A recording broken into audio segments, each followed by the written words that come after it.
A man opens his front door.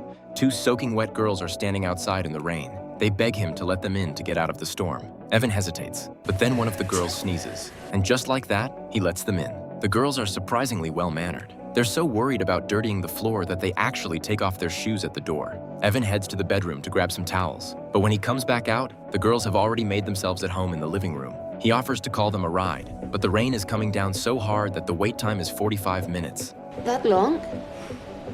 The rain. We're lucky we even got one. Sitting around in soaked clothes is miserable, so they ask if they can throw their clothes in the dryer. Please. Sure. Evan rushes back to find them some bathrobes. As they watch him walk away, both girls share a look. They know their mark has already walked right into the trap. Evan makes them each a cup of coffee. Then he takes their wet clothes to the dryer. But when he comes back to the living room, they've already turned on the record player and started dancing. During small talk, he mentions his family. Today is Father's Day. The whole family had planned a beach trip, but a last-minute work thing came up. So now he's home alone.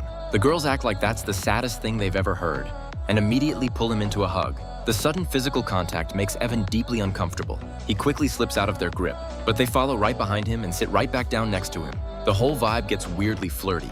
Evan can barely get his words out. He ducks away again, nervously pulling out his phone. The ride is still 20 minutes out. Janess stares at him with these intense, seductive eyes. Evan can only manage an awkward smile. He checks his phone again, 5 minutes away. He finally lets out a breath of relief. But then Belle suddenly says she needs to use the bathroom. Meanwhile, Janess starts dancing to the music, and the way she moves, it hits Evan hard. Janess takes her shot and pulls him in to dance with her. Then she spits out her gum and makes him a very specific kind of offer. Just as Evan is about to completely cave, his phone rings. The ride is here. Evan tells Janess to go get changed. He grabs the dry clothes and heads to the bathroom door. He knocks. No answer. He covers his eyes and walks in.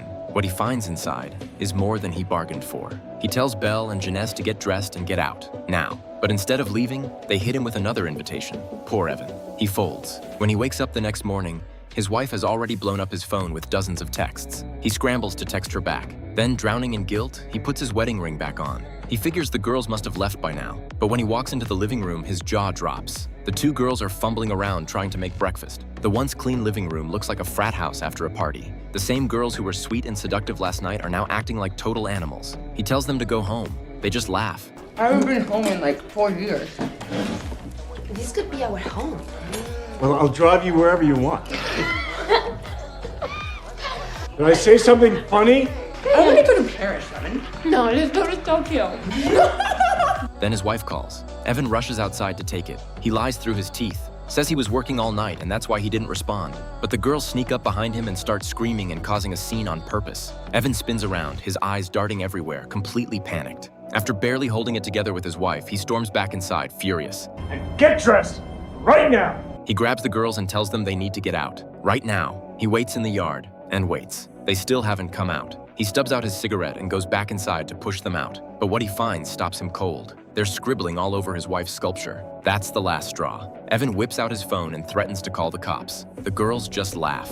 What the fuck is so funny? I just have a funny story for them. It's called To Catch a Predator. What the fuck are you talking about? 15 gets you 20, right? Evan is stunned. He can't believe this is happening. You don't have to. The jury will. And that's just for one of us. And I'm not planning on taking a shower.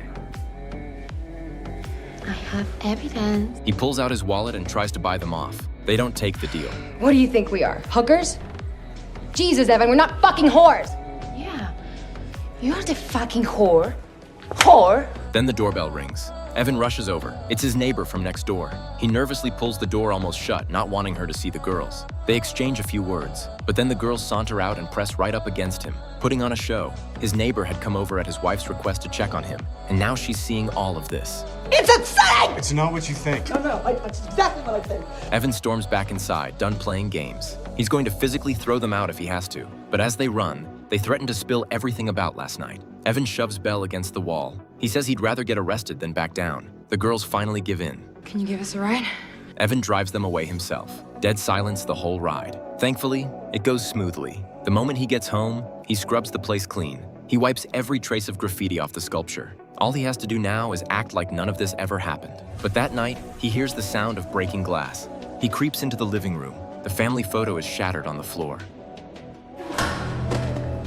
When Evan wakes up again, He's tied to the bed. As he struggles, Janess walks in, wearing his daughter's clothes. Evan loses it and screams at her to take them off. Janess plays dumb and twists his words with a smirk. Then she climbs onto the bed. She plants her foot on his chest, then slowly drags it up to his face. Evan begs her to let him go. She sits right on top of him instead. He turns away to avoid her kiss. She snaps and slaps him hard across the face, multiple times. Then his phone goes off. It's his wife. Video call. Evan completely freaks out. He has no choice but to promise he'll stop fighting back. They've got him exactly where they want him. Janess sits on top of Evan while Belle props up her phone on the table and hits record. Then she turns and walks toward the kitchen.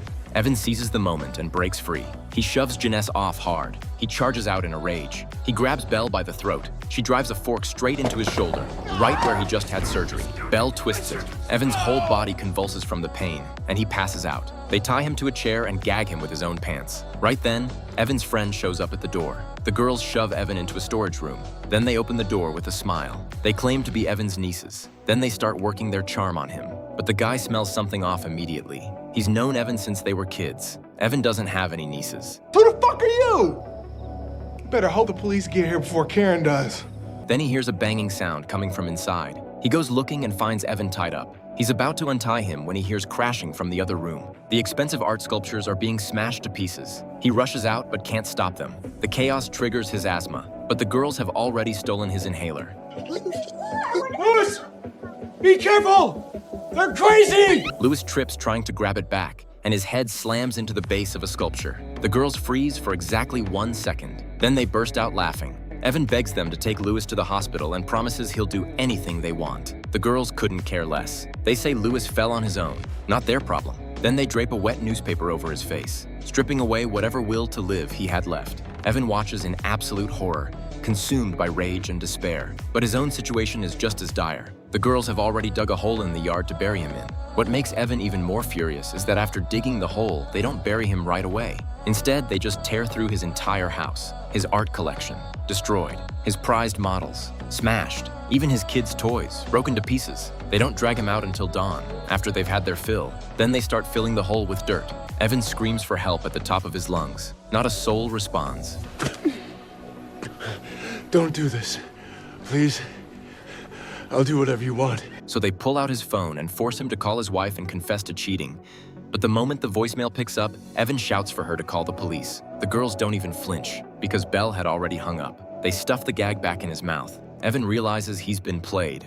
Again. He still can't figure out why they're doing this to him. Turns out, they grew up starved of love and completely off the rails. So they make a game out of targeting married men, getting close to them, then burning their lives to the ground. Evan barely makes it out alive. Wish me happy birthday. I turn 22 next week. I freaked out when I turned 18, but you made me feel 15 again. Thanks, Evan. But the girls aren't done yet. They grab Evan's phone, pull up the video they recorded, and post it straight to his social media. It's a punishment worse than death. Evan watches helplessly as they walk away. He digs deep for every last bit of strength he has left. He finally gets one hand free. Reaching to delete the video, he accidentally hits like instead. When his wife comes home and sees the wreckage, the broken home, the destroyed life, all that's left for Evan is judgment for the vows he broke.